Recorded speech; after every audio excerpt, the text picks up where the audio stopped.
Olá, eu sou Letícia Dias Moreira.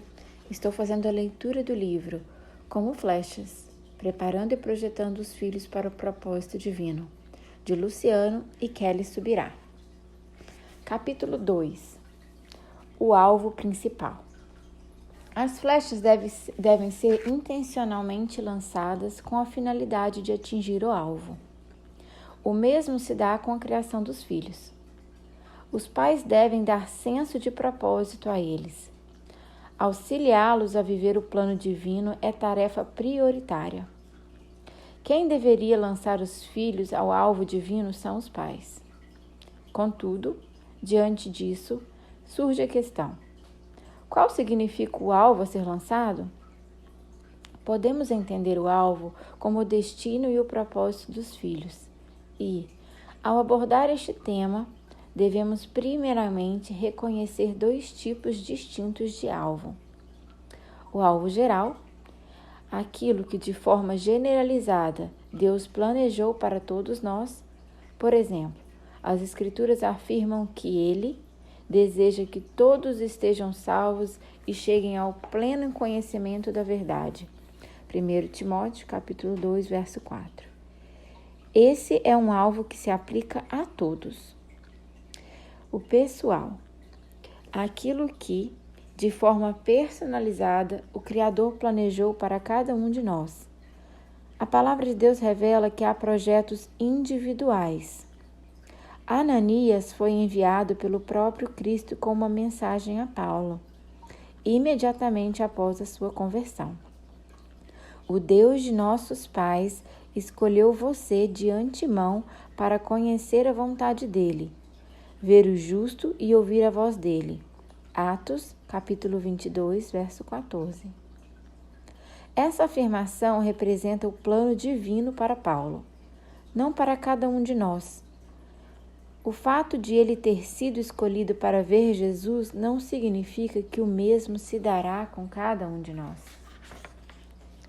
Neste capítulo, enfatizaremos o alvo geral e, dada a sua importância, queremos denominá-lo como alvo principal, algo que deveria ser compreendido como a meta maior de vida para cada ser humano. A vida cristã, como tudo aquilo que Deus planeja, tem um propósito objetivo. O apóstolo Paulo se referiu a isso como um alvo. Irmãos, quanto a mim, não julgo havê-lo alcançado, mas uma coisa faço, esquecendo-me das coisas que ficam para trás e avançando para as que estão diante de mim. Prossigo para o alvo, para o prêmio da soberana vocação de Deus em Cristo Jesus. Filipenses, capítulo 3, versos 13 e 14.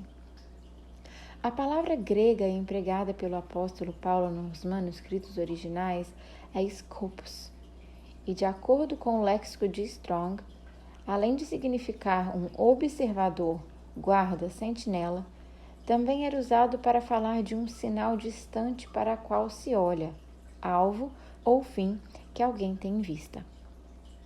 Portanto, é evidente que a caminhada da fé também tem um alvo, um fim que devemos ter em vista. O apóstolo Pedro referiu-se a isso com as seguintes palavras: obtendo o alvo desta fé, a salvação da alma, 1 Pedro, capítulo 1, verso 9. Enquanto várias traduções optaram pela palavra alvo, outras fizeram uso da palavra fim, como tradução brasileira, alcançando o fim da vossa fé, a salvação das vossas almas. A palavra que consta no original grego é telos, procedente da palavra primária telo, que significa estabelecer um ponto definitivo ou objetivo. E segundo Strong, seu significado envolve a ideia de fim-término, o limite do qual algo se deixa de ser, sempre do fim de um ato ou estado, mas não do fim de um período de tempo. O último em sucessão ou série. Aquilo que pelo algo é determinado, seu fim, resultado, o fim ao qual todas as coisas se relacionam, o propósito. A afirmação não sugere que a fé termina, no sentido de acabar, uma vez que a Bíblia deixa claro que permanecem a fé, a esperança e o amor. 1 Coríntios 13:13. A afirmação de Pedro revela que a fé tem um objetivo, um propósito, uma razão de ser. Ou seja, a fé tem um alvo. E qual é esse alvo? O objetivo da fé? O apóstolo é direto em sua afirmação: a salvação da alma.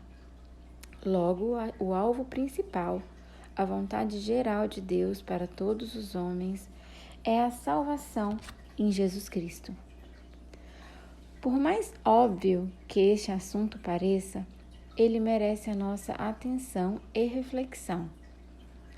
Antes de trabalhar a ideia do alvo personalizado na vida dos nossos filhos, precisamos ajudá-lo a alcançar o alvo geral. Temos visto pais que se preocupam mais com a formação acadêmica e profissional de seus filhos do que a salvação da alma eterna deles. É claro que esses também são assuntos importantes, embora não possam ser classificados nem de longe como o mais importante. A vida cristã tem diferentes etapas, fato que nos foi ensinado por nosso Senhor Jesus. Entrem pela porta estreita, porque larga é a porta e espaçoso é o caminho que conduz para a perdição, e são muitos os que entram por ela. Estreita é a porta e apertado é o caminho que conduz para a vida, e são poucos os que encontram.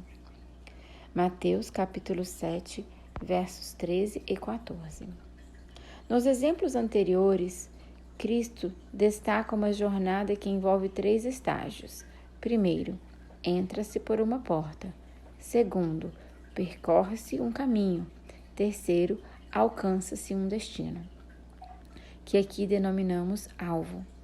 O que muda e, consequentemente, determina o futuro, vida ou perdição, é a largura da porta e do caminho, além de quanta gente transita em cada um deles. No entanto, as etapas coincidem, não importa qual seja o cenário. O que encontramos na declaração de Jesus, descrita no Evangelho de Mateus e claramente sustentada por outros textos bíblicos, é a distinção de 3 momentos importantes na caminhada cristã. Há um começo, meio e fim. A porta de entrada no reino de Deus se dá através de um novo nascimento. João, capítulo 3, verso 5. A vida cristã é comparada a um caminho. Atos 9, versos 1 e 2. E como todo caminho tem um destino, só há um propósito para esta caminhada: o alvo a ser alcançado. O senso de destino deveria orientar toda a educação de nossos filhos.